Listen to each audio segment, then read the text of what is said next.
Hello students, कैसे हैं आप सब लोग। तो आज हम लोग एक बड़ा चैप्टर खत्म करेंगे। बोर्ड एग्जामिनेशन में 8 मार्क्स तक का इसका वेटेज है, आपके प्री बोर्ड में भी लगभग 8 नंबर तक का इस अकेले चैप्टर से आएगा।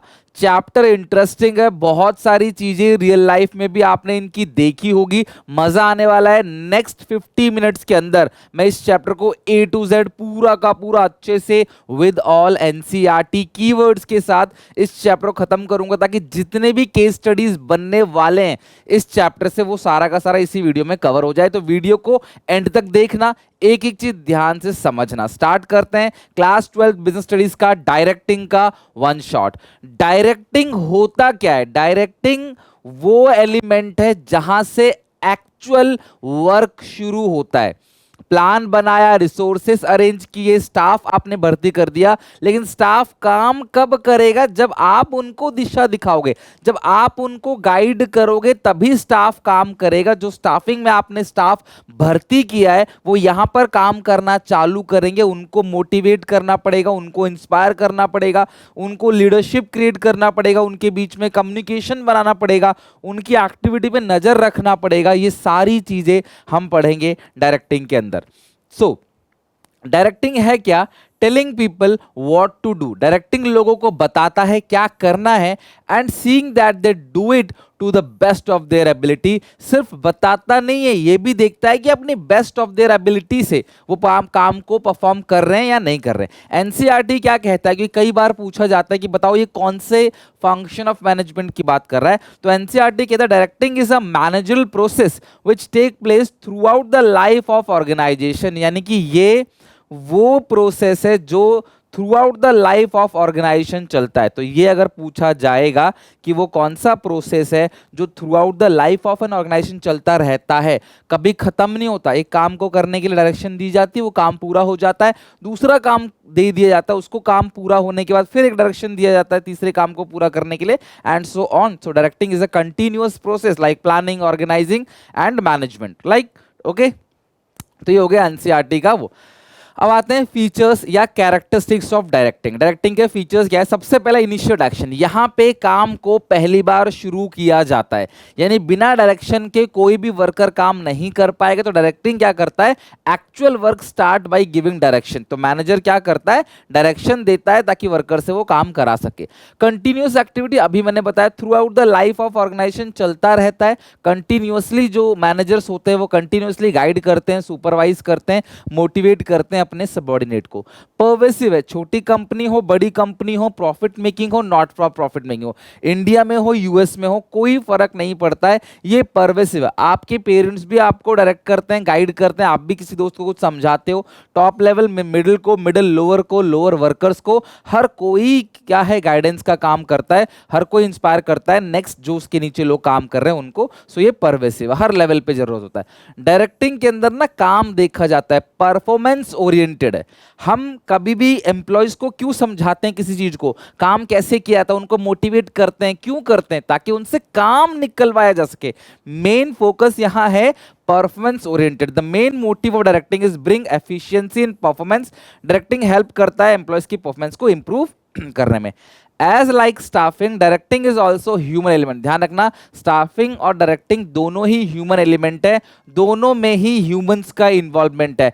It involve study and moulding the human behaviour. It improve communication and also motivate employee to perform their best ability. तो एम्प्लॉयज को ना बेहतर बनाता है, उनको अच्छा वो मतलब उनको मोटिवेट करता है काम करने के लिए, ताकि गोल को अचीव कर सके और अपनी बेस्ट एबिलिटी से परफॉर्म कर सके। डायरेक्टिंग हमेशा ऊपर से नीचे आता है, और आप ऊपर वाले को डायरेक्ट नहीं करोगे, ऊपर वाला जो आपसे ऊपर है लेवल पे, वो आपको डायरेक्ट करेगा आपकी परफॉर्मेंस को बेहतर करने के लिए। ओके। बेनिफिट, इंपॉर्टेंस यानी बेनिफिट। अगर एम्प्लॉयज को गाइड किया जाता है, मॉनिटर किया जाता है, इंस्पायर किया जाता है, कम्युनिकेट अच्छे से किया जाता है, सुपरविजन किया जाता है, डायरेक्ट किया जाता है, कुल मिला के उसका फायदा क्या क्या होगा? फीचर्स तो आपने देख लिए। तो सबसे पहला फायदा है helps to initiate action. The employees in the organisation start working only when they get instruction and direction from their superior. Directing function provide direction to the employees to achieve the organisation goal. तो employees गोल को achieve करने में directing function help करता है। अगला है keyword क्या है, helps to start the activity in the organisation. तो यहाँ पे ये कीवर्ड ध्यान रखना कि कौन सा इंपोर्टेंस है डायरेक्टिंग का, तो ये स्टार्ट करता है एक्टिविटीज को। अगला है टू इंटीग्रेट एम्प्लॉयज एफर्ट। अलग अलग एम्प्लॉयज अलग अलग कैटेगरी से आए हुए हैं, अलग अलग जगह से आए हुए हैं, अलग अलग वर्क जो है उनका है, लेकिन सब लोग एक ही गोल के लिए काम कर रहे हैं। तो डायरेक्टिंग हेल्प करता है सबको एक दिशा में लेके जाने का, एम्प्लॉयज के एफर्ट्स को इंटीग्रेट करने का। In the organisation number of employees are working at different level and different job position, they may have different level of authority and responsibility, but all are the part of one organization and all are interrelated to each other. So directing function help to integrate their effort. तो directing function help करता है उनके efforts को integrate करने के लिए, उनके efforts को जोड़ने के लिए। Keyword क्या है? It bring together the employees work at different places through proper communication. तो proper communication के through directing के अंदर ना communication भी आता है, कैसे अपनी बात को रखनी है दूसरों के सामने, कैसे बात बताना है काम को। देखो डायरेक्टिंग एक वो काम है जो बिना मुंह बंद करे तो नहीं कर सकते, आपको बात करनी पड़ेगी, तो कम्युनिकेशन भी इन्वॉल्व है इसके अंदर। Directing integrate employees effort in the organisation in such a way that every individual effort contributes to the organisational performance. ध्यान रखना ये कीवर्ड एनसीईआरटी का है,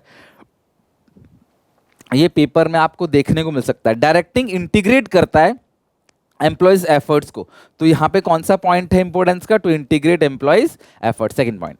third, means of motivation. Obviously directing के अंदर सिर्फ ऑर्डर देना नहीं होता, वर्कर्स को मोटिवेट भी किया जाता है, उनको मॉनेटरी नॉन मॉनेटरी इंसेंटिव भी दिए जाते हैं ताकि वो और मोटिवेट हो जाए काम करने के लिए। अगर मैं आपको ये बोलूं कि भाई जो 12th में टॉप करेगा मैं उसको एक आईफोन गिफ्ट करूंगा, आईफोन 17 प्रो, तो ऑब्वियसली आपको और मेहनत लगेगी यार, और मेहनत करते हैं। तो आप लोग मुझे बताना कमेंट सेक्शन ऐसा कुछ चाहते हो तो आप मोटिवेट हो जाएगा और मेहनत करने के लिए, यार हम और मेहनत करेंगे और डेफिनेटली अच्छा करेंगे, हम प्राइज जीतेंगे, तो अच्छा लगता है मेहनत करने में ना, मोटिवेट हो जाते हो। सिमिलरली कंपनी के अंदर भी होता है, वर्कर्स को मोटिवेट करने के लिए उनको फाइनेंशियल नॉन फाइनेंशियल इंसेंटिव भी देते हैं। Encourage employees to perform with their best ability. अगला है helps to adopt changes. Market के अंदर ना बहुत सारे चेंजेस होते हैं, बहुत इंपॉर्टेंट है क्लास, ध्यान रखना, आता है पेपर में। Generally the employees hesitate in accepting the changes. किसी भी प्रकार के चेंजेस को एक्सेप्ट करने में घबराते हैं employee, but through directing function changes can be implemented more easily as while giving direction the superior guide subordinates that the changes। तो दो जो भी चेंजेस अबाउट द चेंजेस, जितने भी चेंजेस होते हैं ना, उनको जो सुपीरियर है वो मदद करता है उन चेंजेस को अडॉप्ट करने में, उनकी हेल्प करता है। कीवर्ड क्या है, helps to implement the changes by convincing the employee को कन्विंस करके उन चेंजेस को अडॉप्ट करने में हेल्प करता है। अगला bring stability and balance in the organisation.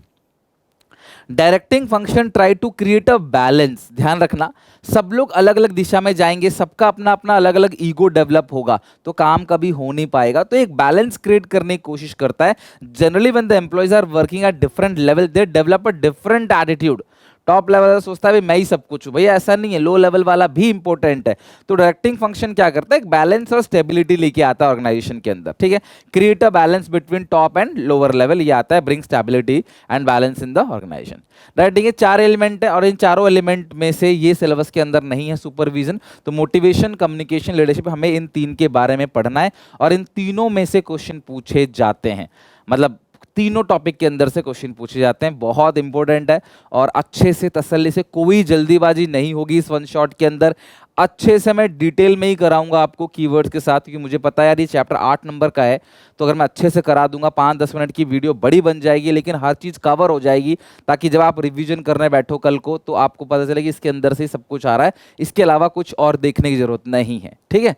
सबसे पहले मोटिवेशन। तो अच्छा, मैं सुपरविजन के बारे में बता देता हूँ क्लास, 2 वर्ड से मिलकर बना, सुपर और विजन। विजन मतलब देखना, सुपर मतलब ओवर एंड अबव। तो सारे के सारे एम्प्लॉयज पे नजर रखना, जो सुपरवाइजर करता है बेसिकली, एम्प्लॉयज के ऊपर नजर रखना कि एम्प्लॉयज क्या क्या कर रहे हैं, कुछ गलती कर रहे हैं तो उनको सुधारो उसी पॉइंट ऑफ टाइम पे। निगरान रखना, सबको देखना, 50 लोग काम कर रहे हैं, एक सुपरवाइजर 50 के 50 लोगों पे नजर रखता है, तुम सही से काम कर रहे हो, सबके सब नहीं कर रहे, उनको गाइड करता है, उनको गलतियों को ठीक कराता है। This is called supervision. इससे ज्यादा इसके बारे में कुछ नहीं पढ़ना है। नेक्स्ट आते हैं मोटिवेशन।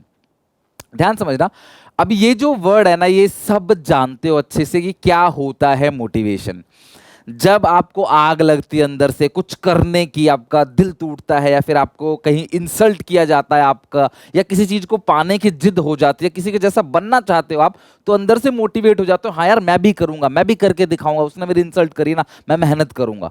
तो भैया वो चीज आपके अंदर आग लगा के रखती है, उसी को कहते हैं मोटिवेशन। उससे क्या होता है, बेस्ट अपना परफॉर्म देते हो। जिम में 4 पुशअप एक्स्ट्रा मारते हो, है ना, जिम में भाई 2-4 रैप एक्स्ट्रा लग जाते हैं, जब अंदर से आप आग लगी होती है, मोटिवेट रहते हो। लेकिन क्या हमेशा के लिए मोटिवेट रहा जा सकता है? अभी आप किसी की बात सुनोगे मोटिवेट हो जाओगे, लेकिन आधे 1 घंटे बाद डाउन हो जाओगे। तो मोटिवेशन कब आता है, मोटिवेशन है क्या एग्जैक्टली, यहां समझते हैं। तो motivation can be defined as stimulating, inspiring and inducing the employees to perform their best ability. Motivation एक साइकोलॉजिकल टर्म है, इट मींस इसको फोर्स नहीं किया सकता, तुम्हें मारपीट की कोई मोटिवेट नहीं कर सकता। Motivation is an internal feeling, अंदर से आता है, यस मैं करूंगा, मैं श्रीराम कॉलेज ऑफ कॉमर्स तक पहुंचूंगा, अपने पेरेंट्स को ले जाकर एसआरसीसी के क्लॉक टावर के नीचे खड़े होके मुझे फोटो खिंचवानी है। ये जो आग है, ये जो मोटिवेशन आपको मेहनत करने के लिए प्रेरणा देगा कि यार मैं और मेहनत करूंगा, मैं 1 घंटा पढ़ूंगा, मैं फोन नहीं चलाऊंगा, इंस्टाग्राम की रील देख के मुझे क्या मिलेगा, फालतू बातों में पढ़ के मुझे क्या मिलेगा, मैं अच्छे से पढ़ूंगा, लाइफ अच्छे से बनाऊंगा, मेरा 50 लाख 60 लाख का पैकेज लगेगा, इवन करोड़ का पैकेज लगेगा मेरा।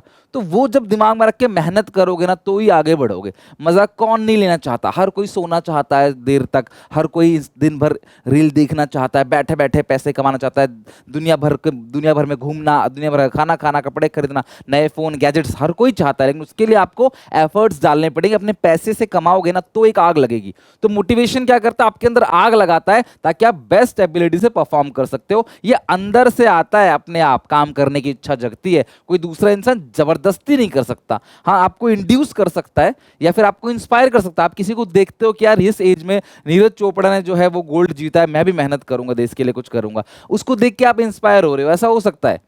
Okay, so while discussing about the motivation, हमें ध्यान रखना है क्लास कुछ term, motive, motivation and motivators, ध्यान रखना, तीनों इंपॉर्टेंट है, पेपर में पूछा जाता है एमसीक्यू में। मोटिव क्या है? A motive is an inner state that energise, activate and move and direct behaviour towards goal. Motive arise out of the need of इंडी, तो आपकी नीड के अकॉर्डिंग आपका मोटिव होता है।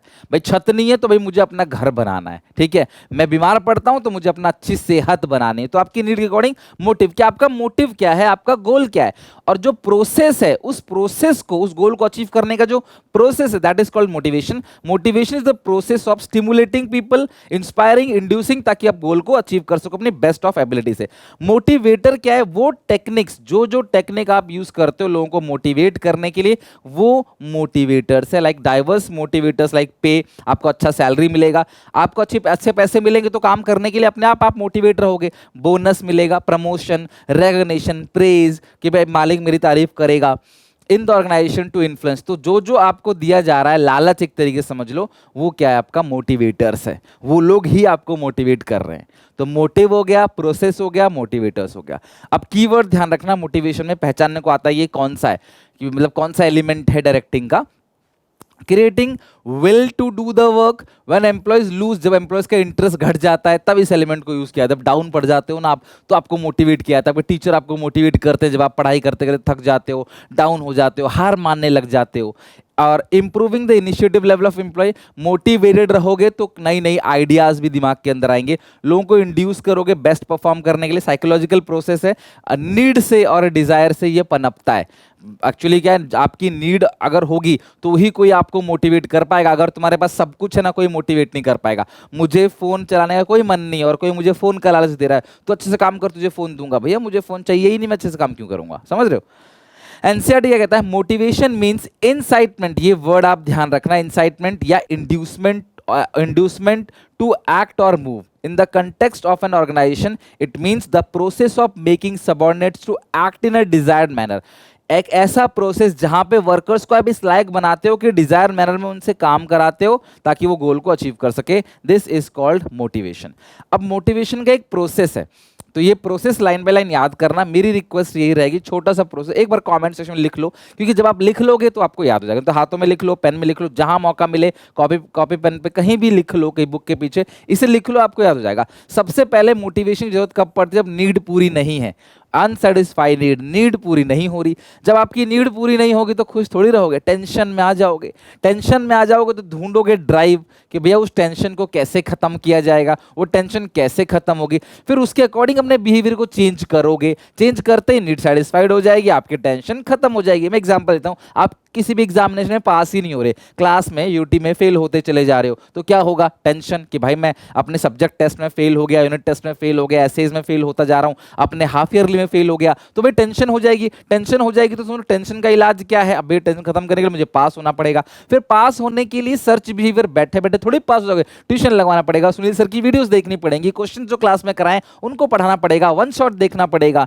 और फिर जब आप क्लास ये सब चीज देखोगे तो ऑब्वियस नंबर आएंगे, आपकी नीड पूरी हो जाएगी, तो आपकी टेंशन फिर खत्म हो जाएगी। भैया अब मेरी कोई टेंशन नहीं है, यहाँ पे रिड्यूसिंग टेंशन, तो ये रिडक्शन ऑफ टेंशन, ये सारा का सारा मोटिवेशन प्रोसेस है। किसी भी कहानी की तरह से याद कर लो फनी वे में, आपको हमेशा वो याद रहेगा। Now features of motivation. Motivation का सबसे पहला फीचर है गोल ओरिएंटेड। भाई किसी को भी मोटिवेट क्यों किया जाता है? किसी गोल को अचीव करने के लिए। ये इंटरनल फीलिंग है, अंदर से आता है, ये पॉजिटिव भी हो सकता है, नेगेटिव भी हो सकता है। तुम अच्छे से पास हो गए ना तो तुमको एक अच्छी सी गाड़ी देंगे जिसको लेके तुम कॉलेज में जाओगे। तुमको भाई एक फॉर्च्यूनर देंगे या फिर तुमको एक BMW कार देंगे, उसे लेके तुम अपने कॉलेज में जाना, अपने कॉलेज में अच्छे से पढ़ाई करना। तो भैया ये पॉजिटिव मोटिवेशन है, आपको अच्छा लगेगा, यस यस डैड अब मैं मेहनत करूंगा, ठीक है। और हम जैसे घर वालों क्या होते हैं, बेटे पास नहीं हुआ ना, वो अमीरों घर वाले होते हैं कि भाई मैं तेरे को अच्छा सा गिफ्ट दूंगा, भाई मॉरिशस घूमने जाएंगे बेटा, ये करेंगे वो करेंगे, भाई अमीरों के। अभी गरीब हो गया, अब भाई अगर तू फेल हुआ तो तू गाय भैंस चराएगा, बकरी चराएगा, तुझे मैं घर से निकाल दूंगा, लड़की है तो मैं तेरी शादी करा दूंगा। तो इस तरीके से जो होती है, फन ऑफ पार्ट है, ठीक है, सीरियसली मत लेना। तो वो उसको क्या बोलते हैं? Negative motivation. कई बार ऐसा भी होता है ना कि शेर अगर आपके पीछे पड़ गया तो आप हुसैन बोल्ट से भी तेज दौड़ पड़ोगे, आपको पता नहीं चलेगा आप इतनी तेज दौड़ पड़े अगर शेर आपके पीछे पड़ गया। तो वो क्या है? नेगेटिव मोटिवेशन है। कई बार क्या हो, डर के माहौल में भी काम हो जाता है। तो पॉजिटिव मोटिवेशन, नेगेटिव मोटिवेशन काम दोनों ही करता है। अगला है कॉम्प्लेक्स प्रोसेस। ये पेपर में आ चुका है इसलिए मैंने इसका कीवर्ड दे दिया। Motivation is a complex process as the individual are heterogeneous in their expectations. सब किसी की एक्सपेक्टेशन एक जैसी नहीं होती है, सब किसी की परसेप्शन रिएक्शन एक जैसे नहीं होते।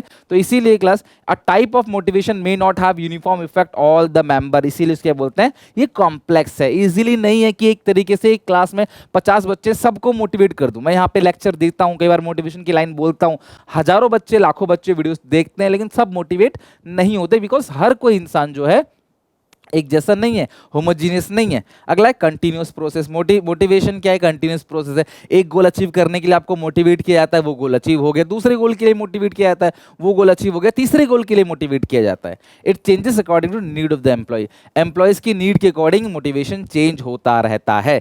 ये मैं आगे मास्लो की एक नीड हायरार्की थ्योरी है, मैं उसकी बात करूंगा, बहुत मजेदार है, बहुत सीखने को मिलेगा, पेपर में भी आता है कि आप की नीड को देखते हुए आपको मोटिवेट किया जा सकता है। आप जिसे पसंद करते हो, अगर वो आपको कोई काम करने को कह दे तो आप जी जान लगे वो काम कर लोगे, लेकिन और कोई कहेगा तो छोड़ कौन कर रहा है। तो यानी कि आपकी नीड क्या है, आपकी जरूरत क्या है, उसके हिसाब से भी आपको मोटिवेट किया जा सकता है। अच्छा, अब ये एक मैस्लो साहब, ये है अब्राहम मैस्लो, ठीक है। इन्होंने क्या करा, एक हिरार्की थ्योरी दी है, नीड हिरार्की थ्योरी। हायरार्की बोलो, हिरार्की बोलो, वो क्या? Line by line, step by step. तो मैस्लो साहब क्या कहते हैं, ध्यान समझना। नीड और डिजायर बहुत इंपॉर्टेंट एलिमेंट है किसी को भी मोटिवेट करने के लिए, क्योंकि एम्प्लॉय तभी मोटिवेट होगा जब उसकी कोई जरूरत होगी, और एक बार अगर आपने जरूरत को पूरा कर दिया तो भैया उसको मोटिवेट आप नहीं कर सकते। मैस्लो साहब के ना यहाँ पे कुछ अजम्पशंस हैं। अब पेपर में ना ये अजम्पशंस भी पूछे जा चुके हैं, तो इसको बिल्कुल भी लाइटली मत लेना। जो करा रहा हूँ बहुत इंपॉर्टेंट है। अगर मैं ये चीज ना कराऊँ तो मेरी वीडियो 2 मिनट छोटी हो जाएगी। ऐसी मैं 4-5 चीजें अगर कट करवा दूं ना तो मेरी वीडियो 15 मिनट छोटी हो जाएगी, लेकिन वो पेपर में आ गया तो क्या करोगे? रोगे ना, फिर आपको दूसरा चांस तो नहीं मिलेगा। इसीलिए ध्यान से पूरी वीडियो देखना। People behaviour is based on their need. इंसान का जो बिहेवियर है ना वो उसकी नीड के अकॉर्डिंग है। उसको कोई नीड नहीं ना, ठुल्ल रहेगा, वो एकदम बैठा रहेगा, कोई जरूरत नहीं है, मेरे कोई जरूरत ही नहीं है, घर से खाना मिल रहा है, हर चीज मिल रही है, मोबाइल फोन मिल रहा है, मैं क्यों मोटिवेट हूँ काम करने के लिए, सब कुछ तो मिल ही रहा है, ठीक है। इसलिए देखा होगा बिहार में सबसे ज्यादा IAS बनते हैं कि उन्होंने गरीबी देखी है। तो वो जो गरीबी उन्होंने देखी है ना, उस गरीबी के हिसाब से वो मेहनत करना जानते हैं, वो थकते नहीं है, उनका मूड स्विंग नहीं होता, वो जी जान लगा के मेहनत करते हैं, डिप्रेशन में नहीं जाते, और वो फिर अच्छा करके निकलते हैं। तो हाँ, हमेशा ये जरूरी नहीं होता, लेकिन हाँ आपकी नीड डिसाइड करती है कि आपको मोटिवेट होना है या नहीं नहीं होना। Satisfaction of such need influence their behaviour. अगर तुम्हारी कोई जरूरत है और मैं तुम्हें उस जरूरत के लिए मोटिवेट करूं, तुम्हें एसआरसीसी जाना है, तुम चाहते हो तुम Shri Ram college of commerce के अंदर घुसो, वहां पे तुम्हारा एडमिशन हो, और मैं तुम्हें उस चीज के लिए मोटिवेट करूंगा, तो तुम्हारा मोटिवेशन हो जाएगा। अब तुम्हें विदेश में पढ़ने जाके मैं तुम्हें एसआरसीसी के लिए मोटिवेट कर रहा हूं, कहां से मोटिवेट हो जाओगे, खुद सोचो। तो नीड के अकॉर्डिंग इंसान मोटिवेट होता है, और लोगों का जो नीड है ना वो भी धीरे धीरे क्या होता है, बढ़ता चला जाता है। नीड हमेशा जीरो से ऊपर चलता है। पहले आप सोचोगे यार मेरे को एक साइकिल मिल जाए, बढ़िया साइकिल मिलते ही मेरे को गाड़ी मिल जाए, गाड़ी मिलते ही मुझे और बड़ी गाड़ी मिले, और बड़ी गाड़ी मिले, और बड़ी गाड़ी मिले।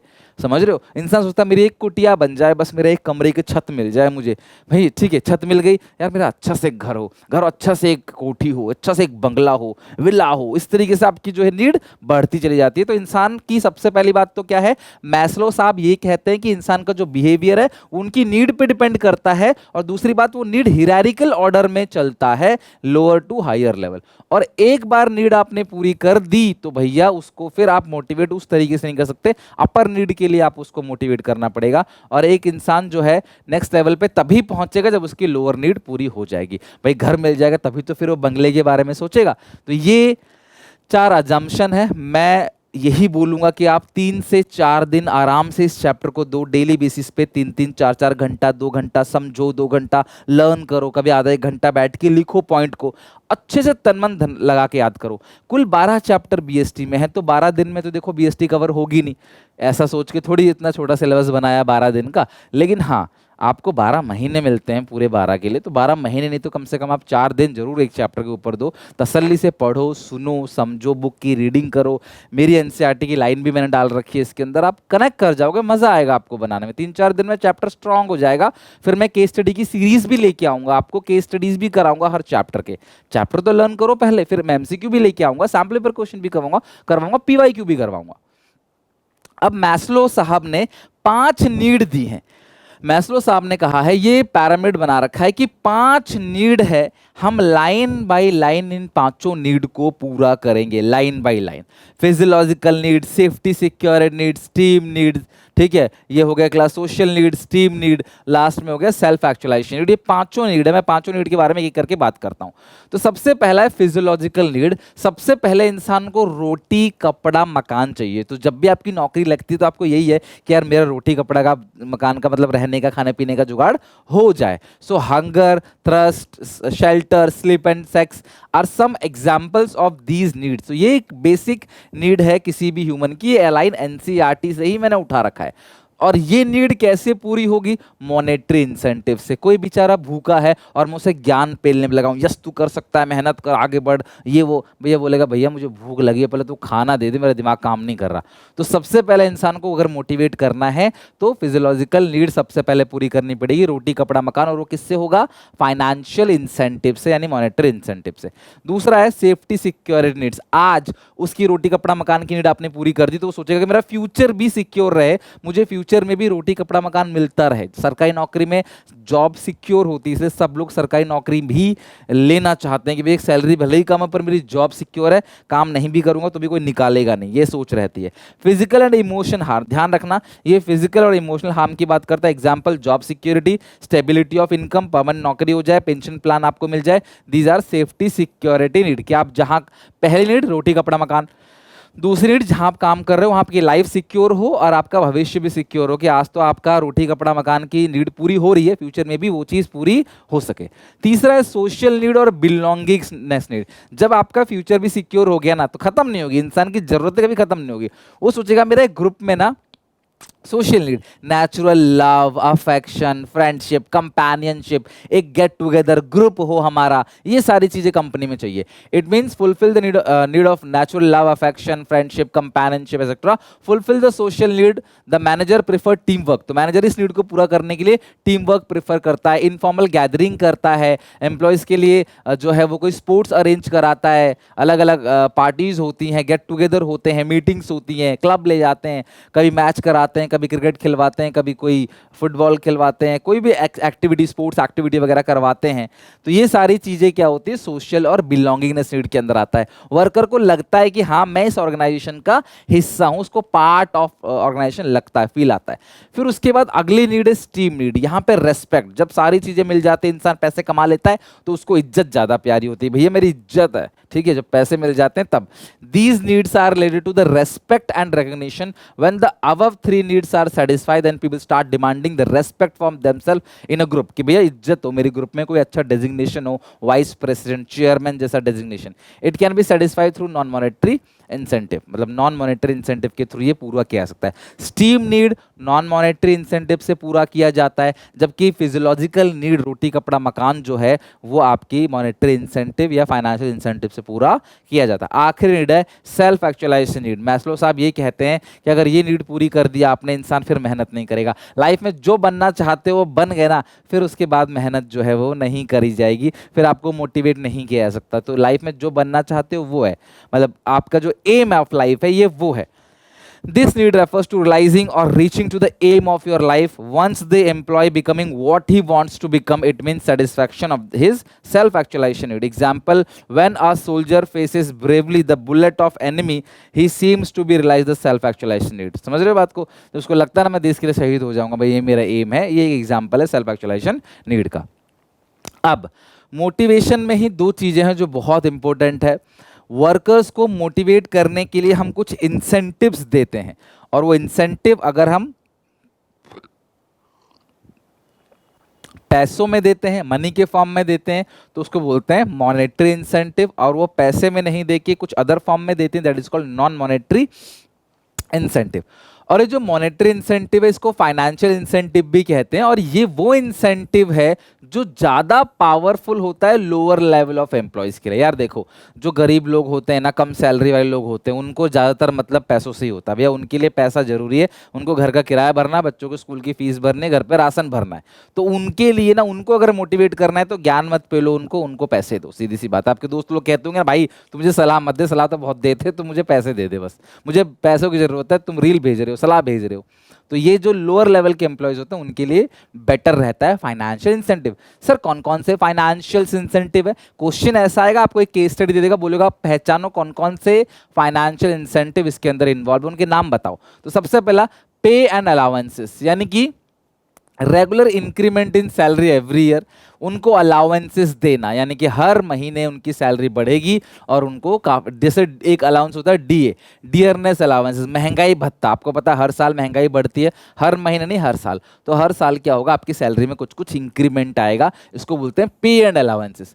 प्रॉफिट शेयरिंग, ठीक है, प्रॉफिट एंड शेयरिंग नहीं, प्रॉफिट शेयरिंग होगा आई थिंक। ये प्रॉफिट शेयरिंग इसका मतलब क्या है, कंपनी क्या करती है, फिक्स अमाउंट ऑफ प्रॉफिट जो है वो रख लेती है और कहती है इससे ज़्यादा प्रॉफिट जो भी होगा हम वर्कर के अंदर बांट देंगे। लेकिन प्रॉफिट शेयरिंग के अंदर ना हम एम्प्लॉय सोचता है कि यार कंपनी मान लो 5 करोड़ का प्रॉफिट रखेगी, बाकी सब बांट देगी। अगर 6 करोड़ का प्रॉफिट हो गया कंपनी को, हमने अच्छे से मेहनत करी, कंपनी ने 6 करोड़ प्रॉफिट कमाया, तो 1 करोड़ एम्प्लॉयज़ के अंदर बढ़ जाएगा। तो एम्प्लॉयज़ चाहेंगे हम ज़्यादा ज़्यादा मेहनत करें, 5 से ऊपर जितना जा सके उतना अच्छा होगा, वो सारा एम्प्लॉयज़ में बढ़ जाएगा।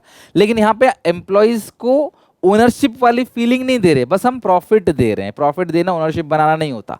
साल में 1 टाइम, पता है आपको, दिवाली के टाइम पे, एनुअल डे के टाइम पे, न्यू ईयर के टाइम पे कंपनी बोनस दे देती है। अगला है को पार्टनरशिप और स्टॉक ऑप्शन, ये बहुत इंपॉर्टेंट है, ये पूछा जाता है कंपनी में ना, ये ना एम्प्लॉयज को ना ओनर बना देता है, ये फीलिंग ऑफ ओनरशिप है, ध्यान रखना। एम्प्लॉयज़ को कंपनी के जो शेयर्स है ना वो सस्ते रेट पे दिए जाते हैं ताकि आप लंबे समय तक टिक के काम करो।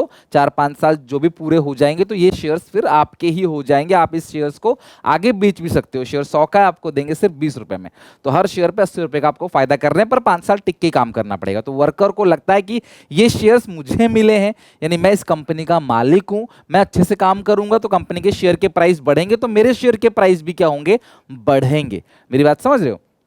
This means under this incentive scheme, employees are offered company share at the price lower than the market price. Sharing the profit does not give the ownership right to employee. मतलब वही बात है, ये कह रहे हैं कि भैया यहाँ पे आपने जो प्रॉफिट शेयरिंग किया था, प्रॉफिट शेयरिंग का मतलब ये नहीं है कि आपको ओनरशिप राइट मिल जाएगा, कि आप प्रॉफिट शेयर कर रहे हैं तो आप मालिक बन गए, नहीं। यहाँ पे आपको कंपनी के शेयर्स मिलेंगे लो प्राइस पे, जिसे आगे चल के आप हाई प्राइस पे बेच सकते हो, तो आपको ओनरशिप वाली फीलिंग आएगी। अगला कमीशन, जो सेल्स करते हैं, सेल्स एग्जीक्यूटिव, उनको मोटिवेट करने के लिए उनको सेल्स पे 5, 10, 20% कमीशन मिलता है, ताकि वो जितनी भी ज्यादा सेल करें उस पर उतना उनका कमीशन का इंसेंटिव बने।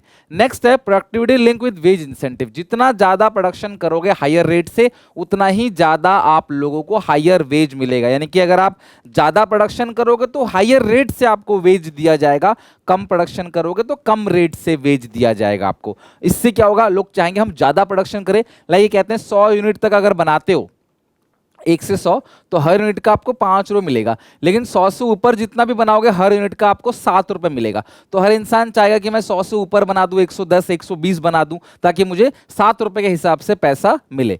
अगला है रिटायरमेंट बेनिफिट। ये भी एक तरीके का मॉनेटरी इंसेंटिव है। Provident fund, pension fund, gratuity fund, ये सारी चीजें मिलती है एम्प्लॉय को जब वो कंपनी को छोड़ के जाता है। तभी इंसान जो है ना सरकारी नौकरी में इंटरेस्टेड रहता है, कि वहां पे जब नौकरी से रिटायरमेंट मिलती है ना, तो बहुत मोटा पैसा उनको मिलता है।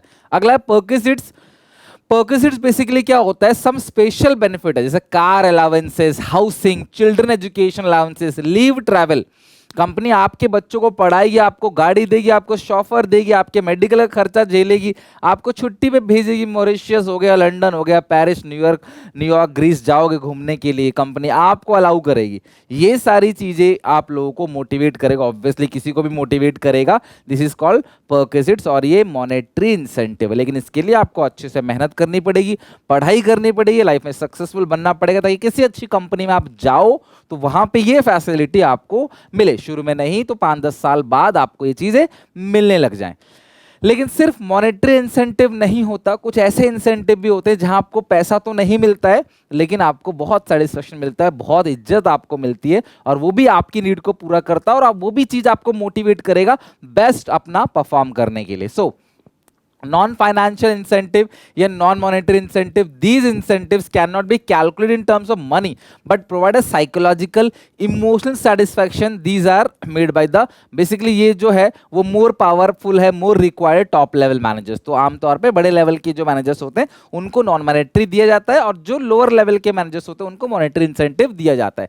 तो सबसे पहला जो है नॉन मॉनेटरी इंसेंटिव के अंदर कॉमन टाइप, वो स्टेटस है, आपका रैंक, आपकी अथॉरिटी, आपकी रिस्पॉन्सिबिलिटीज जॉब के रिगार्डिंग दी गई है, आपको जो प्रेस्टीज मिलती है, जो इज्जत मिलती है, इज्जत, रैंक, वो आपके लिए क्या है, मोटिवेशन काम करती है, आपका स्टेटस। अगला है आपको मौका दिया जा रहा है कि फ्यूचर में आपका प्रमोशन होगा।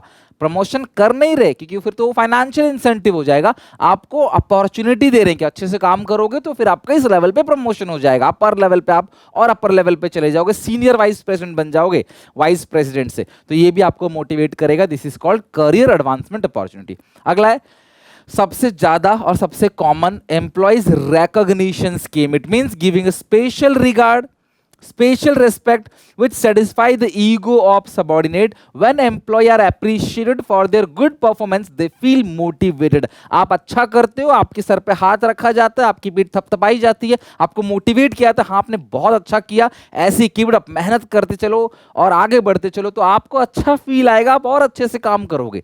तो यही एम्प्लॉयज के साथ भी होता है, जैसे उनको कॉन्ग्रेचुलेट करना अच्छी परफॉर्मेंस के लिए, एक अवार्ड सर्टिफिकेट दे देना, रिवॉर्ड दे देना, शील्ड मेडल दे देना, कुछ गुडीज दे देना, रिवॉर्डिंग करना एम्प्लॉयज को उनके अच्छे सजेशन देने पे कि आपने बहुत अच्छा सजेशन दिया, उनके सजेशन को वेलकम करना, नोटिस बोर्ड पे उनका नाम लगा देना, एम्प्लॉय ऑफ द मंथ लिख देना, एम्प्लॉय ऑफ द ईयर लिख देना, टी शर्ट बांटना, कुछ मोमेंटोस उनके साथ शेयर करना। जैसे जैसे आईपीएल में ऑरेंज कैप होता है ना, कि भाई जो सबसे ज्यादा विकेट लेगा, सबसे ज्यादा रन बनाएगा, उनको एक सेपरेट कैप मिलती है, तो वो एक मोटिवेशन होता है उनके लिए। हाँ यार ये चीज मोटिवेशन। आप बोलो सर कैप का तो पैसा लगता है, आपने लिखा है टी शर्ट, तो टी शर्ट तो पैसे से आती है, क्या ये फाइनेंशियल इंसेंटिव नहीं होगा? यार जो पैसे से देखो हर चीज आती है, कोई सर्टिफिकेट देंगे ना तो उस कागज को प्रिंट करने में भी पैसा लगता है, लेकिन उसकी वैल्यू नहीं है, उस सर्टिफिकेट उस कागज की वैल्यू नहीं है, आपको जो अंदर से फील आया ना, जो रैंक 1 का फील आया, उसकी वैल्यू है।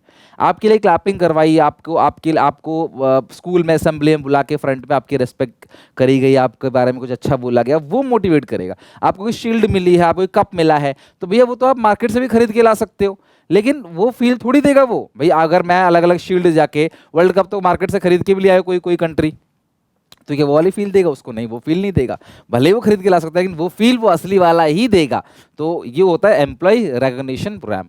अगला जॉब सिक्योरिटी। अगर आपकी जॉब को सिक्योर किया जाए कि हाँ आपको निकाला नहीं जाएगा, आपकी जॉब सिक्योर है, तो आप और अच्छे से काम करोगे। लेकिन हाँ कुछ लोग ऐसे होते हैं जिनको पता है जॉब से निकाला नहीं जा सकता, सरकारी नौकरी वाले, तो वो अच्छे से काम नहीं करते। वो भी सारे नहीं, कुछ लोग होते हैं।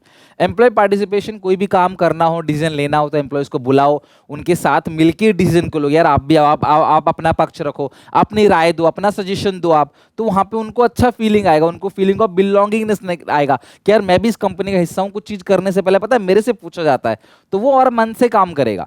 अगला ऑर्गेनाइजेशन क्लाइमेट। ऑर्गेनाइजेशन क्लाइमेट मतलब क्या है? सबऑर्डिनेट और सुपीरियर का जो रिलेशनशिप है वो कैसा है। हमेशा ऐसा सुनने को मिलता है मालिक गलत रिलेशन रखता है, यानी कि गलत बिहेव करता है, सबऑर्डिनेट नीचे दिखाता है, उनको इंसल्ट करता है, उल्टा सीधा बोलता है, गाली गलौज करता है, तो यार ऐसे कंपनी नहीं चलने वाली। अगर अच्छे से ग्रो करना है, वर्कर को अच्छे से काम कराना है, तो उनके साथ अच्छा रिलेशन आपको रखना पड़ेगा, इज्जत उनको देनी पड़ेगी। यानी कि it refers to healthy relationship between superior subordinate. A positive approach adopted by the manager create a better organisation climate, where as a negative approach, अगर नेगेटिव अप्रोच रखेगा मैनेजर तो पूरा का पूरा क्लाइमेट स्पॉइल हो जाएगा, तो वर्कर मोटिवेट नहीं होंगे, छोड़ के चले जाएंगे। जॉब इनरिचमेंट या job autonomy. Job enrichment, job autonomy का मतलब क्या? डिफरेंट टाइप ऑफ काम आप वर्कर को दो, चैलेंजिंग जॉब दो, अलग अलग टाइप के। रोज एक ही काम करते करते ना वो बोर हो जाएंगे, तो आपको डिफरेंट टाइप ऑफ देना पड़ेगा जॉब, चैलेंजिंग जॉब देना पड़ेगा। उससे क्या होगा? इंटरेस्टिंग जॉब देना पड़ेगा, ताकि एम्प्लॉय सेटिस्फाई रहे और मोटिवेटेड रहे। So these are the common type of non-monetary incentive.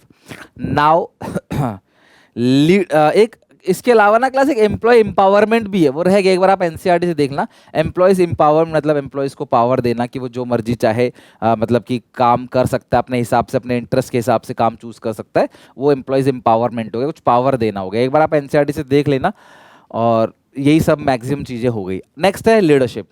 Supervision है नहीं, मोटिवेशन हमने पढ़ लिया, नीड डिजायर की थ्योरी मैस्लो की पढ़ ली, फाइनेंशियल इंसेंटिव पढ़ लिया, नॉन फाइनेंशियल इंसेंटिव पढ़ लिया। Now come to leadership. ध्यान समझना, यहां से पूछता है पेपर में केस स्टडी, और ये तीनों बहुत इंपॉर्टेंट है इस पॉइंट के अंदर, राइट। लीडरशिप का मतलब क्या है? Process of influencing the behaviour of people in a manner that they strive willingly and enthusiastically towards the achievement of group objective, he take care of his followers. ध्यान रखना, leadership का मतलब क्या होता है? एक लीडर अपने जितने भी फॉलोअर्स हैं ना, उनका ध्यान रखता है और उनसे काम को करवाता है। This is called leadership. ध्यान रखना, ये वॉलंटरी होता है, स्ट्राइव विलिंगली, ये कीवर्ड ध्यान रखना, क्योंकि लीडरशिप और मोटिवेशन में बहुत कंफ्यूजन आएगा। वहां भी इन्फ्लुएंसिंग है, यहां भी इन्फ्लुएंसिंग है। Influencing the behaviour of others, maintaining good interpersonal relationship, influencing employees to voluntary perform. ये जो वर्ड आ जाए ना, समझ जाना, ये वॉलंटरी वर्ड लीडरशिप के अंदर ही आता है। Working with cooperation and coordination, तो ये आ गया आपका लीडरशिप का कीवर्ड। लीडरशिप में होता क्या है? सिंपल सी बात है, एक लीडर बना दी जाता है ग्रुप में से, अलग से नहीं, उन्हीं लोगों में से एक लीडर बना दी जाएगा, और वो लीडर सारे वर्कर का ध्यान रखेगा, उनसे काम कराएगा, उनकी समस्या को ऊपर तक लेके जाएगा, ऊपर से आने वाले ऑर्डर को उन सबको बताएगा। कोई ये यूनियन लीडर जैसा हो गया, इनका लीडर हो गया जी, ये इसको सेटिस्फाई कर दो, सारे वर्कर सेटिस्फाई हो जाएंगे, सीधी सी बात है। तो लीडरशिप के 3 स्टाइल्स होते हैं, ऑटोक्रेटिक, डेमोक्रेटिक और फ्री रेन। ध्यान से चीज समझना, इनके डायग्राम भी पेपर में बना के आने होते हैं। जब भी ये 3 स्टाइल के बारे में पूछा जाएगा, आपको पेपर में डायग्राम भी बनाने। ऑटोक्रेटिक लीडरशिप या ऑथोरिटेटिव लीडरशिप को बॉस सेंटर लीडरशिप भी कहते हैं। ये वो स्टाइल ऑफ लीडरशिप है जहां पे ये रहा लीडर, ये इनसे काम कराता है, कहता है अपना सजेशन मत देना। ध्यान से मेरी बात सुनना, कीवर्ड्स मैं सारे के सारे बोल रहा हूं हिंदी में, पेपर में पढ़ोगे तो समझ आ जाएगा, मेरी बातें याद आएंगी। ऑटोक्रेटिक लीडरशिप में जो लीडर है ना, ये हिटलर है। ये कहता है भैया क्रॉस क्वेश्चनिंग मत करना, जो बोला है चुपचाप काम करके दो, अपना सजेशन मत देना। अच्छा काम करोगे तो रिवॉर्ड भी मिलेगा, खराब काम करोगे तो फिर दंड भी मिलेगा, पेनल्टी मिलेगी। तो ये डिक्टेटर है, कोई सजेशन नहीं लेता है, ये सिर्फ ऑर्डर पास करता है। दिस लीडरशिप इज डॉगमेटिक, तो ये जो लीडर है वो डॉगमेटिक है, यानी कि वो चेंज नहीं होता है। ये चाहता है भैया मेरी जो मैंने बोला वो कॉन्ट्राडिक्ट नहीं होना चाहिए, वो काम करके दो बस, मुझे नहीं पता। आमतौर पर ये होता भी इसलिए क्योंकि ये लोग थोड़े से कम पढ़े लिखे होते हैं, तो ये अपना दिमाग क्या ही लगाएंगे, तो ये कहता नहीं जो मैंने बोला चुपचाप करके दो। अगला है डेमोक्रेटिक लीडरशिप, ये बहुत अच्छा है, मैं इसको बहुत पसंद करता हूं। ये वो लीडर है जो सबके सजेशन से मिलके काम करता है, सब लोगों से मिलजुल के बैठ के सबसे मिलके डिसीजन मेकिंग में पार्टिसिपेट करता है। यहाँ पे सारा पावर अपने पास रखता है, इनको कोई पावर नहीं देता, लेकिन ये सबको पावर देता है और सबसे रिस्पॉन्सिबिलिटी भी शेयर करता है। Taking suggestion from employees, two way, यहाँ पे टू वे होता है, वर्क एम्प्लॉयज भी खुश रहते हैं, उनका इनिशिएटिव लेवल भी हाई रहता है। कंसल्टेंट कंसल्टेशन करता है सबऑर्डिनेट के साथ, इनको इनकरेज भी करता है कि वो डिसीजन मेकिंग में पार्टिसिपेट करें। लास्ट है free rein leadership. Free rein leadership वो लीडरशिप है जहां पे लीडर क्या करता है, ये सब फुल कैपेबल है, BCD ये फॉलोअर है लीडर के, ये फुल कैपेबल है, इन पे खूब भरोसा है, इनको सारा पावर इनको देता है। कहता मैं तो भैया साइड हट गया, तुमको मैंने सारा पावर दे दिया, तुम लोग सारा का सारा काम करो, इमरजेंसी हो तो मेरे पास आना, वेन एवर इज नेसेसरी तो मेरे पास आना, अदरवाइज तुम अपना काम करते चलो। कंप्लीट फ्रीडम देता है एम्प्लॉयज को, no interference of superior, superior में कोई यहाँ कोई इंटरफेयर नहीं करता ये। Such a leader does not believe the use of power unless it is absolutely essential. कहता है भैया जब तक जरूरी ना हो तब तक मैं इनको परेशान नहीं करूंगा, अपना काम आप करते रहो। So these 3 style of leadership. Paper में आपको केस स्टडी आएगी, घुमा फिरा के चीजें पूछी जाएंगी, बोलेगा बताओ ये किस टाइप का लीडर है, जो पावर अपने हाथ में रख रहा होगा सारा का सारा ऑटोक्रेटिक है, जो सब में शेयर कर रहा होगा डेमोक्रेटिक, जो सारा शेयर कर दे, फ्री रेन या लेजर फेयर लीडरशिप कहते हैं इसको। तो ये रहा ऑटोक्रेटिक। बॉस सेंट्रिक, बॉस इनको बोलेगा भैया इनको बस सुनना पड़ेगा, अपनी कुछ नहीं चला सकते ये। अनक्वेश्चनिंगली, ध्यान रखना ये कोई क्वेश्चन जो है वो पुटअप नहीं करेंगे, जो बोला गया है वो बिना कुछ पूछे अपना काम करके दे दो आप। फायदा क्या है, डिसीजन मेकिंग बहुत फास्ट होता है, जब स्पीड ज्यादा चाहिए होती है तो वहां पे ये अच्छा है। और स्ट्रांग मोटिवेशन किसको देता है, लीडर को। लीडर तो खुश रहेगा भैया इसके अंदर कि सारा काम मैं जो बोल रहा हूँ वही करना है, तो लीडर खुश रहेगा। लेकिन इसका कुछ डिसएडवांटेज भी है, लाइक फ्रस्ट्रेशन आता है इसके अंदर, जो सबऑर्डिनेट से वो फ्रस्ट्रेट हो जाते हैं, उनका मोरल डाउन होता है, क्योंकि वो डिसीजन नहीं लेते, सिर्फ ब्लाइंड फॉलोअर्स बन जाते हैं लीडर के, तो उनका इनिशिएटिव लेवल, उनको सोच समझने की शक्ति जो है वो कम हो जाती है, उनकी क्रिएटिविटी जो है वो यूज नहीं हो पाती, ना ही उनका कोई डेवलपमेंट होता है, क्योंकि उनको तो अनस्किल्ड लोग हैं, उनको तो बस काम करना है, लैक ऑफ मतलब कि नॉलेज है उनको, तो उनको इस काम करना, अपना दिमाग कुछ नहीं लगाना। इसका एग्जांपल दिया था एडोल्फ हिटलर, हिटलर भी ऐसे ही करता था कि जो बोल दिया वो काम करना ही करना, अपना दिमाग मत लगाओ। डेमोक्रेटिक ग्रुप सेंट्रिक लीडरशिप भी बोलते हैं। अब डेमोक्रेटिक का फायदा क्या है, जो डेमोक्रेटिक लीडरशिप है उसका फायदा क्या है, जॉब सेटिस्फैक्शन बढ़ता है, वर्कर का मोरल बढ़ता है, डिसीजन मेकिंग एबिलिटी सबऑर्डिनेट्स की बढ़ जाती है, पॉजिटिव एटीट्यूड फॉर्मेशन होता है और लेबर छोड़ के नहीं जाते, ये फायदा है। और ध्यान रखना this type of leadership is suitable when goal of companies to increase job satisfaction. अगर तुम्हें वर्कर को सेटिस्फाई करना है, वर्कर का जॉब सेटिस्फाई करना है, तो उसके लिए ये बहुत अच्छा काम करेगा। एग्जाम्पल इसका नारायण मूर्ति, ठीक है, जो इन्फोसिस के ओनर है, और वो वर्कर को सेटिस्फाई करने के लिए काम करते हैं कि वर्कर खुश रहे, ठीक है। ऑल्दो कुछ विवादित बयान आते रहते हैं इनकी तरफ से, बट खैर वो अपार्ट है। डिसएडवांटेज क्या है, टाइम कंज्यूमिंग है, सबसे सलाह लेना टाइम कंज्यूमिंग है, और सबसे सलाह ले रहे हो तो सबके ऊपर एक रिस्पॉन्सिबिलिटी का बर्डन भी आ जाता है। फ्री रेन, लीडर कहता है भाई मैं तो आराम कर रहा हूँ, तुम अपना सारा का सारा काम करो, वेन एवर इज नेसेसरी तो ही मेरे पास आओ, वो पावर को अवॉइड करता है। फायदा क्या है, positive effect on job satisfaction, worker तो बहुत खुश रहेंगे, वर्कर का पूरा डेवलपमेंट होगा, सारा काम वर्कर को ही करना है, लीडर का कोई कॉन्ट्रीब्यूशन नहीं है, तो वर्कर का डेवलपमेंट होगा। लेकिन यहाँ पे गाइडेंस जो है ना, सपोर्ट जो लीडर का, वो कहीं ना कहीं मिसिंग होता है, कॉन्ट्रीब्यूशन लीडर का जो है वो मिसिंग होता है। और सबऑर्डिनेट्स में वर्क इन डिफरेंट डायरेक्शन, ऐसा भी हो सकता है कि कोई केओस हो जाए, लड़ाई झगड़ा हो जाए, सबऑर्डिनेट अलग अलग डायरेक्शन में काम करने लगे, ऐसा भी यहाँ देखने को मिल सकता है।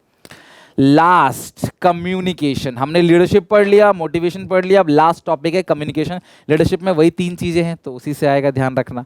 कम्युनिकेशन का मतलब क्या है कि भैया मैं आपसे कुछ कहना चाहता हूं, तो मैं बन गया सेंडर, आप बन गए रिसीवर, मैं आपसे जो कहना चाहता हूं वो बन गया मेरा कंटेंट ऑफ मैसेज, यानी कि वो क्या बन गया, मेरा मैसेज। अब मैं अपनी बात तुम तक पहुंचाऊंगा और तुम हाँ बोलोगे, सुनोगे मेरी बात को, फीडबैक दोगे, ये जो पूरा का पूरा प्रोसेस, इसको बोलते हैं कम्युनिकेशन प्रोसेस। लेकिन कम्युनिकेशन बेसिकली क्या है, एक लैटिन वर्ड कम्युनिस्ट से बना हुआ है, which means common, which consequently implies common understanding, यानी कि जो चीज मैं तुमको जिस सेंस में जिस तरीके से समझाना चाहता हूं वो तुम उसी सेंस में उसी तरीके से समझो, मेरी बात का गलत मतलब मत निकालो, तो वो ही क्या कहलाता है, कम्युनिकेशन कहलाता है। Communication define as different way, generally it is understood as a process. Communication क्या है? Process of exchange of ideas, views, fact, feeling etcetera between और अमंग पीपल, दो लोग हो तो बिटवीन, कई लोग हो तो among people, to create common understanding. Common understanding के लिए जब हम कई सारे लोग एक दूसरे से बात करते हैं, वही क्या है क्लास, आपका कम्युनिकेशन है। अब कम्युनिकेशन जो है एक प्रोसेस होता है, और मैं इसको एनसीईआरटी के अकॉर्डिंग ही कराऊंगा। आपके पास कोई भी बुक हो आप उसको फॉलो मत करना, क्योंकि पेपर में ना एनसीईआरटी से ही वो आंसर बनेगा, तो किसी बुक में अगर थोड़ा बहुत आगे पीछे से दिया रहता है तो गलत हो जाएगा। तो कम्युनिकेशन प्रोसेस में प्रोसेस कुछ इस तरीके से, पहला, सेंडर, वो पर्सन जिसके मन में आइडिया आया है, वो जिसको शेयर करना चाहता है। मैसेज वो कंटेंट है, वो आइटम है, मटेरियल है जिसको वो शेयर करना चाहता है। मीडिया वो तरीका है जिससे वो शेयर करेगा, रेडियो से, मोबाइल फ़ोन से, चिट्ठी से, ईमेल से, व्हाट्सएप से, जैसे भी शेयर करेगा। लेकिन मीडिया में शेयर करने से पहले, मैसेज को शेयर करने से पहले, ध्यान सुनना, यहाँ से एक नंबर में क्वेश्चन कई बार पूछा गया, मैसेज को एक ऐसे भाषा में कन्वर्ट कर दिया जाएगा, कोडिंग में, इन कोडिंग बोलते हैं उसको, ताकि इस मैसेज को रास्ते में कोई और ना पढ़ सके। तो जब आपका मैसेज जा रहा है रिसीवर के पास, तो बीच में कोई मैसेज जो है वो पढ़ ना ले, समझ ना ले, उसको कोई मिसयूज ना कर ले, इसलिए मैसेज को ऐसी भाषा में कन्वर्ट किया जाता है ताकि कोई उसको ना पढ़ सके। ठीक है, जैसे पुराने जमाने में राजा महाराजा हीरा वीरा छुपा कर, खजाना छुपा के रखते थे ना, तो डिकोडिंग करके पहेली सुलझा के रखते थे, कुछ वैसा ही समझ लो आप अभी के लिए। फिर रिसीवर वो पर्सन है क्लास जिसको मैसेज मिलना है, और रिसीवर जब फीडबैक देगा तभी ये कम्युनिकेशन का पूरा प्रोसेस खत्म होगा। लेकिन रिसीवर के पास जब मैसेज पहुंचता है तो इस भाषा में नहीं पहुंचता जिस भाषा में वो कन्वर्ट किया गया है, उसको वापस डिकोड किया जाता है। इनकोडिंग मतलब उसको लैंग्वेज में कन्वर्ट करना, उसको ठीक कर देना, दैट इज कॉल्ड डिकोडिंग। और ये जो मीडिया है, वहां पे क्लास यहाँ से एक लाइन खींचोगे और बनाओगे नॉइज। मीडिया में नॉइज आ सकता है, नॉइज मतलब किसी प्रकार का डिस्ट्रप्शन, ठीक है, मतलब डिस्टर्बेंस। कॉल पे बात कर रहा हूँ, पीछे कोई हॉर्न बजा रहा है, नेटवर्क कनेक्शन अच्छा नहीं है, चिट्ठी खो गई, व्हाट्सएप पे नेट अच्छा नहीं है, वीडियो कॉल पे अच्छे से इंटरनेट कनेक्शन नहीं आ रहा, तो वो सबको क्या बोलेंगे, नॉइज। कोई भी डिस्टर्बेंस जो इस मैसेज को यहाँ तक पहुँचाने में हो रही है, उसको हम लोग क्या बोलते हैं, नॉइज बोलते हैं। So this is called communication process, और ये पूरा का पूरा एनसीईआरटी से उठाया हुआ है। ठीक है, देखो ये लिखा भी हुआ है नॉइज मीन्स, ये सारी चीजें लिखी वही सारी चीजें। Noise means some obstruction or hindrance to communication. This hindrance may be caused due to sender, message, receiver. Some example of noise are ambiguous symbols that leads to faulty symbols, गलत लगाए faulty encoding हो गई, और जब encode गलत हुआ decode भी गलत होगा। टेलीफोन का कनेक्शन अच्छा नहीं है, रिसीवर जो है इनअटेंटिव है, और उसके अलावा फॉल्टी डिकोडिंग अच्छे से नहीं किया गया। Prejudice, obstructions of poor understanding, message को सही से समझा नहीं जिसको समझाया आपने। गेस्चर्स एंड पोस्चर्स दैट में डिसऑर्ट द मैसेज, तो कई बार क्या लोग जो है वो चीज़ों को समझते नहीं है, सरकाज़म में वे में कुछ बोला है, लोग उसको सीरियसली ले लेते हैं। कई बार गेस्चर्स अच्छा नहीं है, पोस्चर अच्छा नहीं है, बोल रहा हूँ बहुत बड़ी चीज़ है ये, मतलब बहुत छोटी बात है ये, तो ये आप समझोगे ना भैया हाथ लग रहा है बहुत बड़ी बात है, बोल रहे हो बहुत छोटी बात, तो कंफ्यूज जाओगे। बहुत सीरियस मैटर है, हंस के बात कर रहा हूँ, तो गेस्चर खराब अगर है ना तो आपको समझ नहीं आएगा भैया मुझे हंसना है, जोक है क्या है। कम्युनिकेशन दो टाइप के होते हैं, फॉर्मली बात चल रही है, काम की बात चल रही है, रिस्पॉन्सिबिलिटी अथॉरिटी की बात चल रही है, वर्कलोड की बात चल रही है, पावर की बात चल रही है, ये सारी चीज़ें जो है टास्क की बात चल रही है, तो फॉर्मल कम्युनिकेशन है। हंसी मजाक गपसप काम से हटके चुगली चपाट चल रही है, वो सब चीज़ क्या हो गया, इनफॉर्मल सेटिस्फैक्शन। ठीक है, मतलब इनफॉर्मल कम्युनिकेशन जिससे मेंटल सेटिस्फैक्शन मिलता है। So informal system of communication generally referred as a grapevine. ध्यान रखना, इनफॉर्मल कम्युनिकेशन का जो नेटवर्क है उसको बोलते हैं नेटवर्क ऑफ ग्रेपवाइन, अंगूर को। देखो चुगली चपाट कैसे चल रही है, मस्ती चल रही है, हंसी मजाक चल रहा है ना, वो सारी की सारी चीजें क्या कहलाती है, इनफॉर्मल कम्युनिकेशन, और दोनों जरूरी है। Types of formal communication. अब फॉर्मल कम्युनिकेशन का टाइप क्या है, सबसे पहला वर्टिकल कम्युनिकेशन, ऊपर से नीचे या नीचे से ऊपर। ऊपर से नीचे मतलब डाउनवर्ड कम्युनिकेशन, नीचे से ऊपर मतलब अपवर्ड कम्युनिकेशन। तो ऊपर से नीचे क्या क्या चीजें आएंगी, ऊपर से नीचे ऑर्डर आएगा, रूल आएगा, पॉलिसी आएगा, ये सब चीजें ऊपर से नीचे आएंगी। नीचे से ऊपर शिकायतें जाएंगी, सजेशन जाएंगी, ग्रीवेंसेस जाएंगे, क्योज जाएंगे, नीचे से ऊपर डिमांड जाएंगे, नीचे से ऊपर स्ट्राइक्स पर जो डिमांड करते हैं। तो ये हो गया डाउनवर्ड और upward communication. Horizontal communication, purchase manager, sales manager, HR manager, तीनों मिडिल लेवल के मैनेजर्स हैं और तीनों जब कम्युनिकेट करते हैं आपस में उसको बोलते हैं हॉरिजॉन्टल कम्युनिकेशन। जब एक लोअर लेवल का बंदा किसी दूसरे डिपार्टमेंट के अपर लेवल के बंदे से बात कर रहा है, दूसरे डिपार्टमेंट के, सेम करेगा तो ये वर्टिकल हो जाएगा, लेकिन ये दूसरे यानी अपवर्ड कम्युनिकेशन, लेकिन ये दूसरे डिपार्टमेंट के अपर लेवल के बंदे से बात कर रहा है, यानी कि जो सेल्स पर्सन है वो परचेज मैनेजर से बात कर रहा है, this is called diagonal communication. Formal communication क्या है? जब दो या दो लोग ऑफिशियली अटैच है और उनके साथ कम्युनिकेशन चल रहा है, लेकिन जब दो और दो लोग अनऑफिशियली बात कर रहे हैं जो ऑफिशियल अटैच नहीं है, वो इनफॉर्मल कम्युनिकेशन है। फॉर्मल कम्युनिकेशन रिटर्न में होता है, इसलिए ये रिजिड है, इसको चेंज नहीं कर सकते। ये बातों से होता है तो ये फ्लेक्सिबल डायनामिक है, ये इंडिविजुअल टू इंडिविजुअल चेंज होता रहता है, किसने किसको क्या बोला क्या नहीं, कोई सबूत थोड़ी है। लेकिन फॉर्मल कम्युनिकेशन पूरा लेटर में आता है, आपकी स्कूल की छुट्टी का अनाउंसमेंट होता है ना, पूरा लेटर में लिख के आता है, आपकी टीचर साइन करती है, फिर आपको बताती है, ठीक है। दीज में भी ओरल, ये ओरल रिटर्न दोनों हो सकता है, बट जनरली जो है रिटर्न में होता है, और ये ओरल ही होता है। दोस्तों से बात करने के लिए फॉर्मली बात नहीं करेगा। अपने दोस्त को बर्थडे में बुलाते हो तो क्या फॉर्मली मैसेज भेजते हो उसको? क्या फॉर्मल चिट्ठा बोलते हो, मतलब कल आ जियो तो सीधे? तो ये इनफॉर्मल कम्युनिकेशन है। लेकिन प्रधानमंत्री को जब आप निमंत्रण दोगे तो कैसे बोलोगे पीएम आ जाइयो? नहीं, तो वो निमंत्रण क्या होगा? एक प्रॉपर चिट्ठी में होगा, वो पूरा फॉर्मल होगा, ठीक है। यहाँ स्केलर चेन फॉलो होता है, यहाँ स्केलर चेन फॉलो नहीं होता। ये it serve the need of organisation, ये नीड को सर्व करता है कंपनी के, जबकि ये सर्व करता है इंडिविजुअल। यहाँ पे इंडिविजुअल खुश करता है, यहाँ पे कंपनी की नीड जो नीड है उसको ये पूरा करता है, यहाँ पे इंडिविजुअल की नीड को पूरा किया जाता है।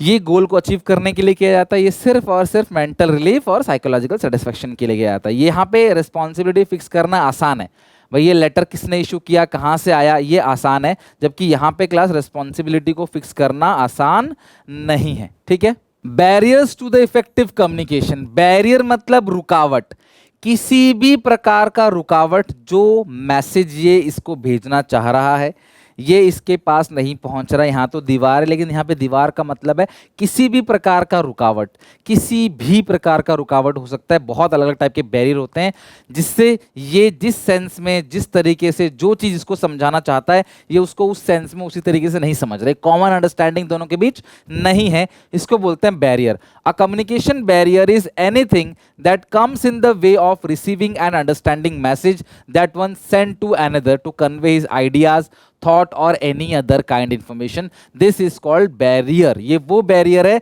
जिससे मैसेज सही तरीके से नहीं समझ पाता अगला आदमी। चार अलग अलग टाइप के बैरियर, बड़ा इंपॉर्टेंट सबसे ज्यादा सिमेंटिक बैरियर है, बट आप चारों को पढ़ के जाना, कुछ भी आ सकता है। Semantic barrier, psychological barrier, organisational barrier और पर्सनल बैरियर, ये चार अलग अलग टाइप की रुकावट है।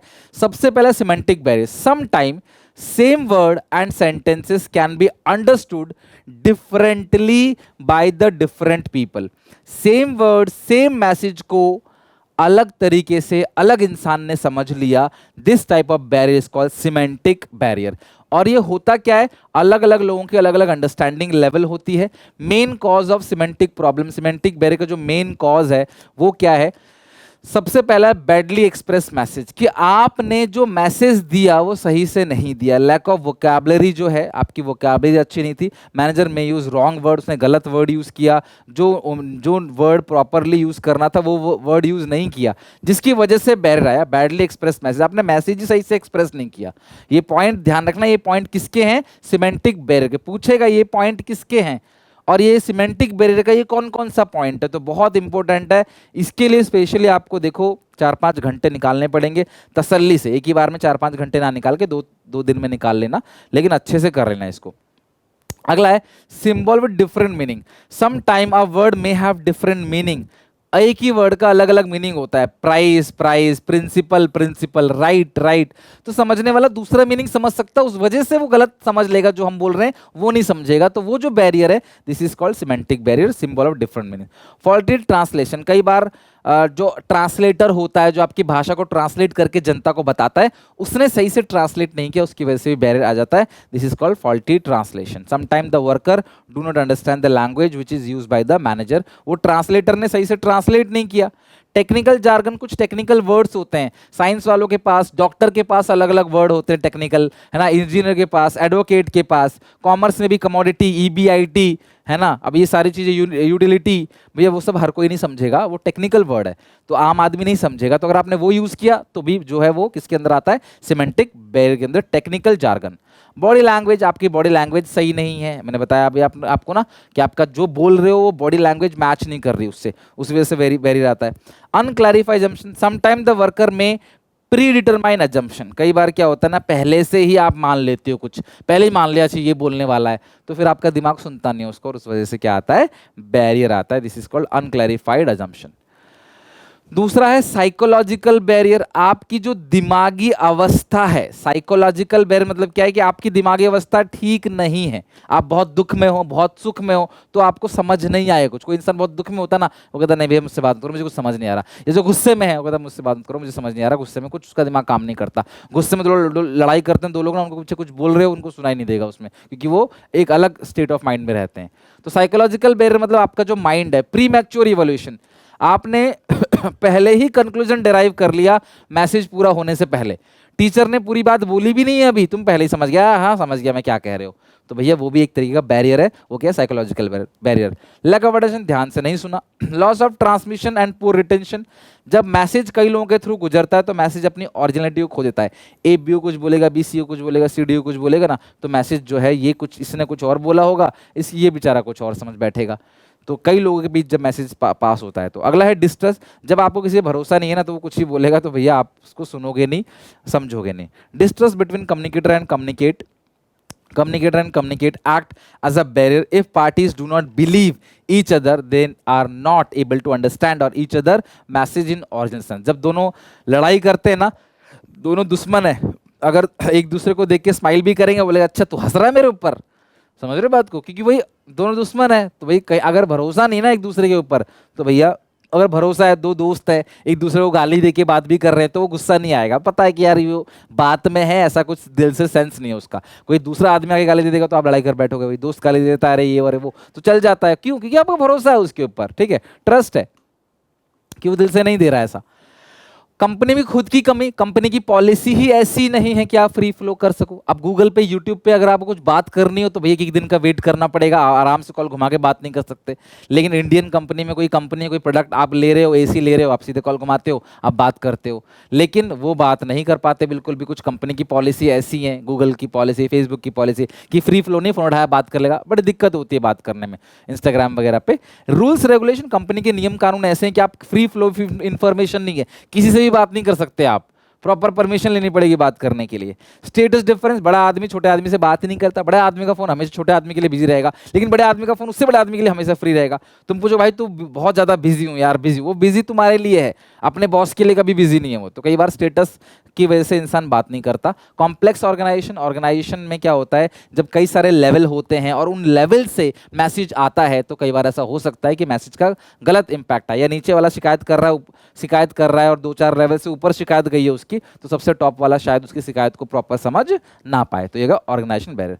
कुछ खुद की कमी भी है, पर्सनल बैरियर, आपको कॉन्फिडेंस नहीं है सबऑर्डिनेट्स पे। अगर मुझे तुम पे भरोसा नहीं है ना, तो तुमको मैं टॉपिक सिखा नहीं सकता कोई भी, मुझे पता है तुम ये नहीं कर पाओगे, तो मैं तुमको बस रफा दफा कर दूंगा, लेकिन तुम्हें समझ नहीं आएगा। तो कई बार आपने क्लास में देखा होगा कोई कमजोर बच्चा टीचर को कोई टफ क्वेश्चन पूछता है, टीचर समझ जाता है, अरे भाई ये तो कुछ नहीं पढ़ता, नालायक है, ये इतना टफ क्वेश्चन कहाँ से पूछ रहा है, तो फटाफट फटाफट करके बस उसको दे देता है, भले समझ ना आए उसको, करके दे देगा उसको, क्यों, उससे भरोसा ही नहीं है उसको। तो अगर आपको भरोसा नहीं है ना, तो समझ कुछ नहीं आएगा। लैक ऑफ इंसेंटिव, अगर आप किसी से इंसेंटिव मांगते हो, भैया मुझे सलाह दो, सजेशन दो, उसे कुछ रिवॉर्ड नहीं दे रहे, तो वो क्यों तुम्हें सलाह देगा, तो ये पर्सनल बैरियर है।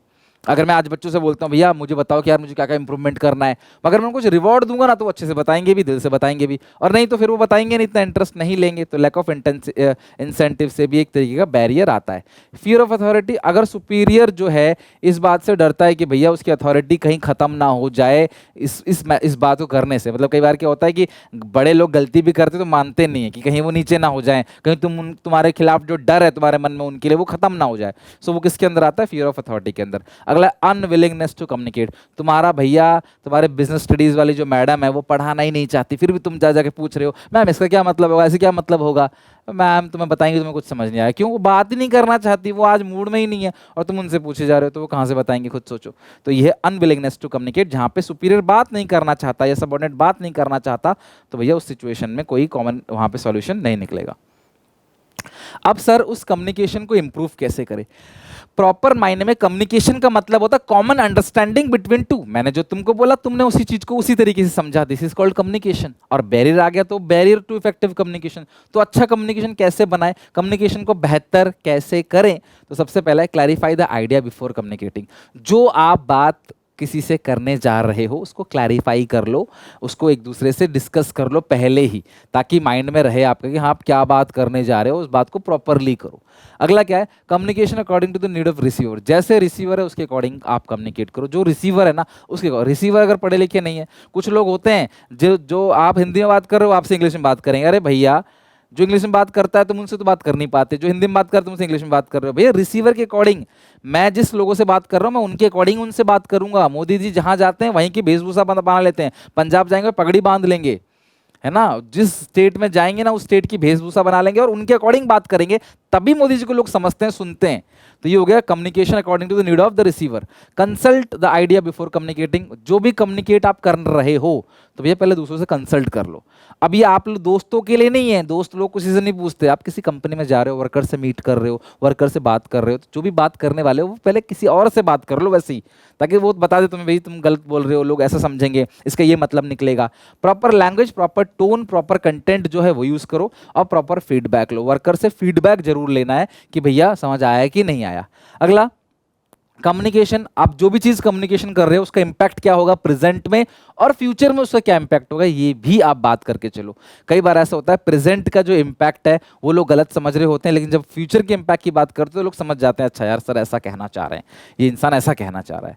बी ए गुड लिसनर, हमेशा ध्यान रखना क्लास। गुड लिसनर का मतलब क्या है? Sender must be listen to receive words, alternatively on the other hand receiver must also listen with due attention. तो यार आप पहले सुनो, जो इंसान आपको जो चीज बोल रहा है पहले उसकी बात को पूरी सुनो फिर रिवर्ट करो। और लास्ट है ओपन माइंड, यानी कि नए नए चेंजेस को कंसिडर करने के लिए ओपन रहो। ये नहीं कि जो हमने बोल दिया वही है, जो मैंने बोल दिया वही है। Be the parties of communication must have open mind that is ready to consider new ideas. New ideas को कंसिडर करने में, नई चीज़ों को सुनने में आप ना बिलीव रखो, ओपन माइंड रखो कि यार ठीक है ये जो बंदा बोल रहा है मैं एक बार सुनता हूँ इसको, मे बी ये कोई अच्छा आइडिया दे दे, ठीक है। तो ओपन माइंड मतलब नए नए आइडियाज को भी आप कंसिडर करो। सो इन सारी चीजों को अगर आप फॉलो करोगे तो आपका कम्युनिकेशन इंप्रूव हो जाएगा। और इसके साथ हमारा ये चैप्टर पूरी तरीके से दी एंड हो गया डायरेक्टिंग। अगली क्लास में कंट्रोलिंग करा दूंगा, हमारा पहला पार्ट खत्म हो जाएगा और हम इसी महीने के 3rd वीक तक कोशिश करेंगे, यानी कि हाफ वीक तक कोशिश करेंगे, मतलब 20 तारीख तक कोशिश कर लेंगे कि अपना पूरा बिजनेस स्टडीज हमारा अच्छे से खत्म हो जाए। फिर मैं प्रॉपर इकोनॉमिक्स की डेली बेसिस वीडियो बना के इकोनॉमिक्स भी खत्म कर दूंगा। तो आई होप आपको अच्छा लगा होगा, वीडियो सीखने को मिला होगा। लाइक जरूर करना, चैनल को सब्सक्राइब करना। मिलते हैं नेक्स्ट वीडियो में। Till then take care, bye bye.